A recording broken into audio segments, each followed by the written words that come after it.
when I was a student, thinking about, can I stay in the United States after I graduate? Can I get a job? Many of the designers that I look up to struggled the same way.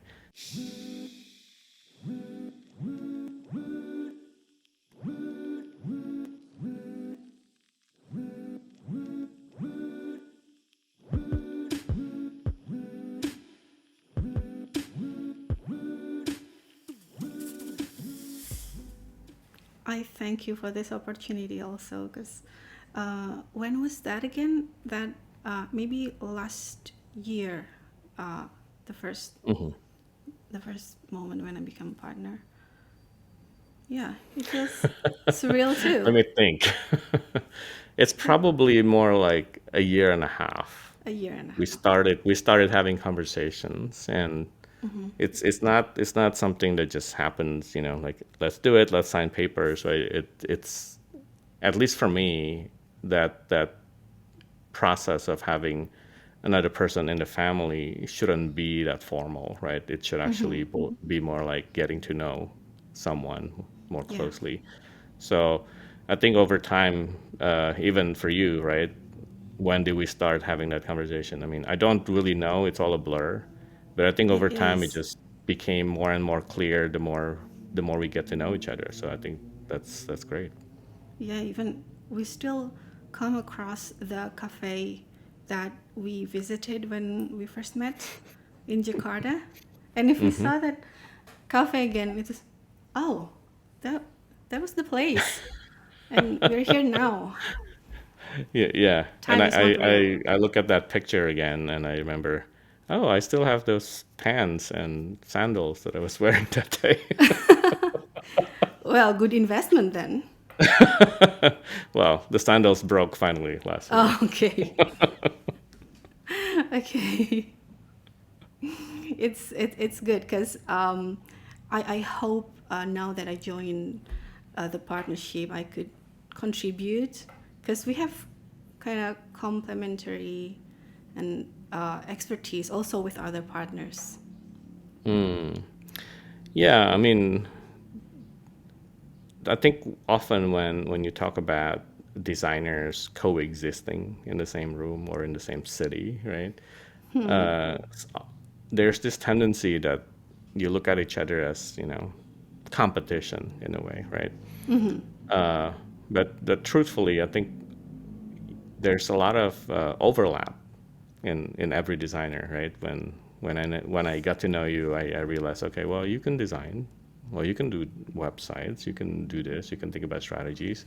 Uh, it's not that I can't do that, but I think there's something about how we do things, right, that feels more maybe crafted for different types of audience. Maybe it's more appealing to this kind of crowd versus the crowd that I work with here in the States. Uh, so yeah, I think the overlap is important. In fact, you can use that as a way to uh, I can't think of the word, but you kind of understand each other because of that overlap. Yeah, yeah, yeah. It's easier for us to discuss heavy topics too, because sometimes it's easier not to explain it, but we know, when you know. Hmm. Hmm. And then we reserve the energy to actually solve the problem rather than explaining to each other. That's Right. how I find things that really works between us. So it's a time saver. Yeah, time saver. Yeah, yeah, time saver. Yeah, I also really enjoy to see how these are different expertise, but still overlapping too. Everyone can give what they have to the table and collaborate, but you know, and also it's very. I see it that it's beneficial for clients also because clients are, we cannot really put it in a box. Client is not the Hmm. same. They have unimaginable problems that needs Hmm. custom solution, and by having this various expertise will help. Yeah. Yeah. I guess you're touching on a few things there. We just launched a new website a Yeah. few weeks ago. And Yay. yeah, I know it took what, 50 years. No, I think it took a year and a half or so, but I forgot when we did this the last time, how much work that was. But I think what's different about the new version of the website is for the longest time, I myself had a lot of control over what kind of projects, what kind of visuals we need to show on the website. Uh, but then I realized that it didn't feel inclusive of our global team. So I'm here in New York and I have very different client base, right? But then I think more and more the projects, the clients in Indonesia, so from Jakarta, Bandung, right, and nationally, Yeah. uh, are really upping the game too. So I think for me, this is the right time to just collect everything and present everything in a way that Kudos as a team is really one unit. And there used to be a time when the perception of quote unquote outsourcing is so taboo, right? But even back then, I never felt like outsourcing is a thing that we do because even with our team being spread across in Indonesia and in New York, for me, everyone is part of the team. It's not like we have the outsourced team. It never felt that way to me.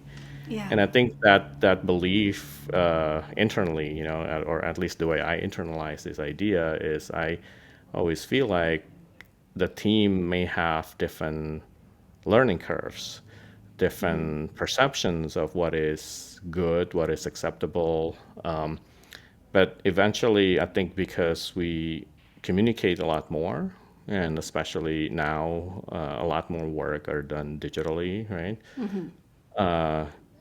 It really bridges the gap for us. For us, I think I really feel like the new website represent the team as a whole. In that there are projects from the Bandung team. Many of them have won awards, and I still feel that the website represent the kind of projects that I have handled here in New York with clients and even in Japan. So I think it feels really more cohesive, more one entity as a whole. And in the website, we mentioned these three focus, which is business, art, and technology. What do we That's right. mean by being in this three focus? Well, remember, it took us a long time to get there. Yeah. But essentially, in that effort for me to understand how to talk about kudos as a whole, right, and with this more inclusive perspective, we had to talk about what's important for me, what's important for you, what's important to Andy and Calvin, the other two partners, and also go into great details about how each of us are perceived in front of by our clients and by the projects that we do. uh, I think at the end of the day the connection is these three words. Yeah. And I think when we stumbled upon this tripod idea, right, having three strong legs or three strong foundation, it makes perfect sense to represent us now and all the work that we've been doing. But I think as we think about it more, it's actually a really good approach to project into the future as well. I agree. Because I think the time and again, the comments that I receive from my clients here is, we do have this tendency of handling things more artistically. which is, Okay. we talk about aesthetic, we talk about how we utilize art in the work that we do. And then the technology has been a big part of Kudos from day one. When we started 16 years ago, we started working with MoMA, the Guggenheim, Sotheby's, right? And I think that work was technology heavy. And back then it was, I think, using Macromedia Flash, right? But now I think, Flash. remember that day. But We're not that old. but today, I think that's the other component about technology. It evolves over time. It evolves quicker. Yeah. So I always feel like we always embrace the use of technology in our work.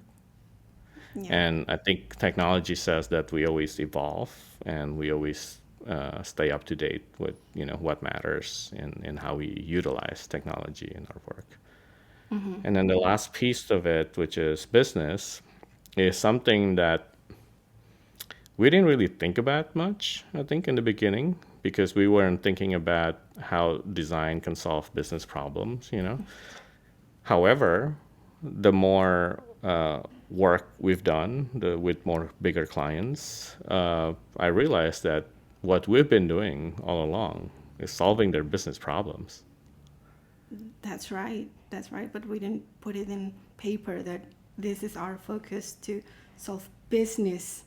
Rather, we mention as design action. But right now, when we put it in these three circles and we find this intersection, it's perfect for clients. Exactly what they need. Well, I hope that's how they feel too. But I think just from more recent conversations with existing clients, past clients, right? I do understand that everybody has at least interest in making sure that the work that we do solve their business issues one way or another. Some Yeah. people need it more, other people don't need it more, meaning let's do something more of an aesthetic piece. But again, like at the end of the day, everybody needs to make it work to help their business.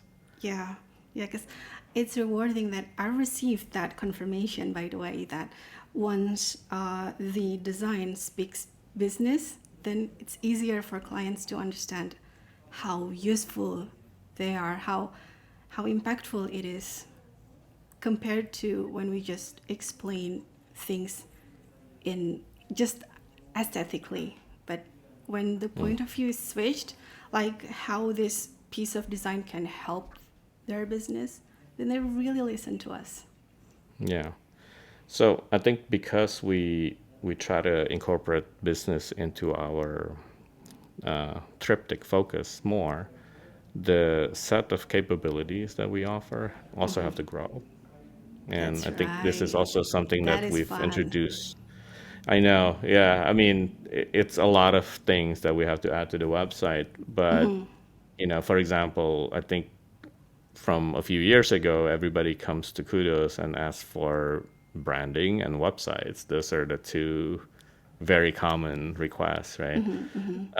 But as we tackle more projects, I think I realized that it's not just about that, right? Because we always work with photographers, we always work on creating motion or film pieces, right, for to support the work. And then with specific projects, storytelling is a big part of it. The marketing Yes. strategy is a big part of it. And, for me, it makes more sense for us to have more arms, more legs, to be able to actually tackle these issues for the client. I find it really liberating that we can think beyond design solutions, that we can also use our projects as a platform to collaborate with the larger creative community. I think, that it serves both sides of the party, right? We can, Impactful. That's the word that we're looking for. Making impact. making impact. I like that word a lot because I use the word spark a lot as well because uh, we use design to change people's perception. Yeah. I don't think I've done any project that doesn't do that. I think it's Cool. always about making something better. So, right? So making Yeah. something better means you have to change people's mindset, and you do it visually, you do it emotionally, and that's all done through design. And then at the end of the day, if we can achieve that, that's impact, right? The impact could be a financial gain, it could be more engagement, it could be higher traffic, but that's all impact for me. Can we talk about the emerging trends and technologies? Are Oh my God. you, Yeah. yeah, what are you most excited about, if there's any, of course, and how it affects Kudos? Everybody's talking about AI. Um, Everybody does. yeah. And I don't know how I feel about AI per se, but uh, to me, the technology that excites me the most, um, I don't really know. I feel like I always look at technology as something that always happens in the background. And even with AI emerging, there's so many different platforms that you can tap into.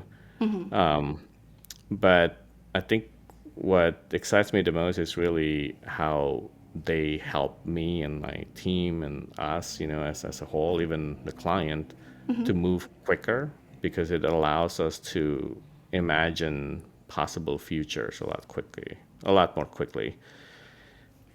Yeah. Yeah. Yeah, and what excites me about that is that I feel uh, I'm allowed to do more human things, because those things that used to take longer time now can be done quicker. So buys me time to enjoy those slow moments and become human again. Because we build these kinetic installations, right? It is something tactile and it needs more time, which means that we have to, let's resource something that can be done quicker by AI. Therefore, we can enjoy things, something that we like more. Yeah. I think people like the time to walk their dogs here in the States. And I like being able to build little toys with my kids at home, right? And I feel like before I wasn't able to do that because I have to be in the office all the time, Brainstorming. um, brainstorming, working with the designers, in the office until late night, and when I come home, it's just too late to do anything.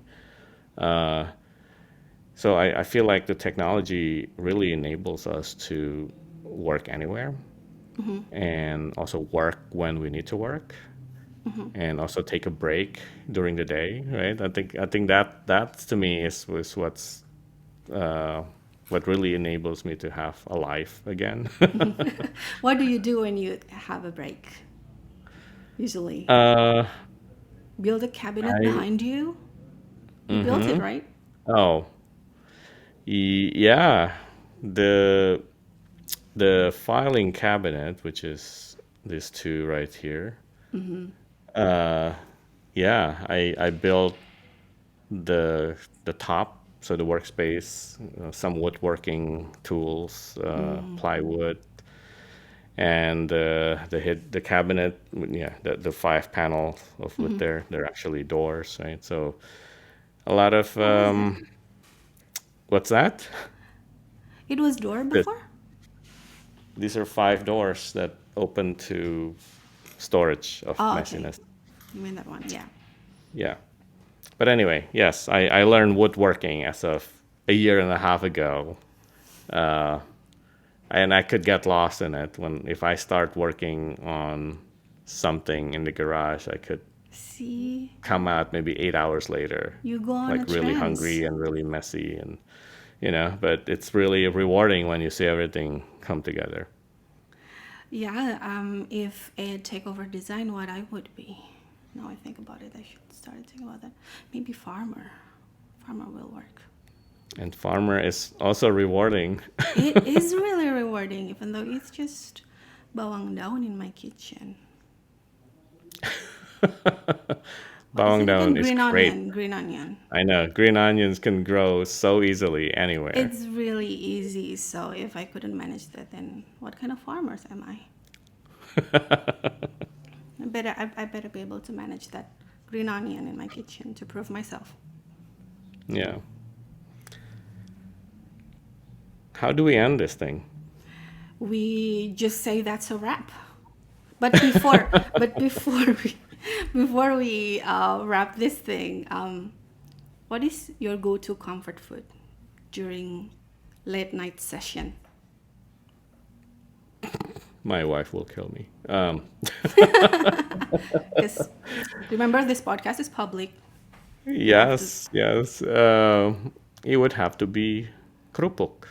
Kerupuk. That's why I brought you kerupuk when I go to New York. And you bought me just the right kind, which is the long sticky one from, what is it? Nyonya Siok. Nyonya Siok, yeah. And our producer helped me to find Nyonya Siok brand because I never bought that. So, yay. It's really good in air fryer. I proved it. Air fryer is the way to go because you use just 1 tablespoon of oil and that's enough. That's it, yeah. What about comfort food for me? Let's see. Indonesian instant ramen without mentioning the brand, but you will know. We call that crack noodle. Crack noodle.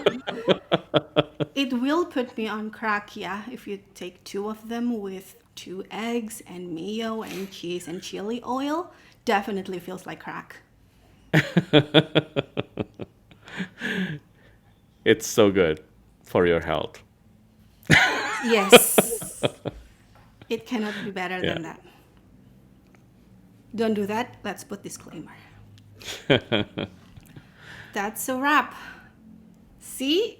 We wrap this up. Thank you for our... We need to have a few versions of that. we do. And also we're going to have another guest too in our podcast, so it will be interesting. And we will also talk to other partners, and there will be their insights as well. There will be funny stories too. So don't forget to subscribe to Kudos AM PM, and be sure to tune in next time as we continue our journey exploring our funny stories. and also our comfort food, what we do during our breaks, and also exploring the intersection of art, business, and technology. All right, so until then, stay inspired, stay creative, and let's keep making spark happen from AM to PM. Thank you, John. Bye-bye. Bye.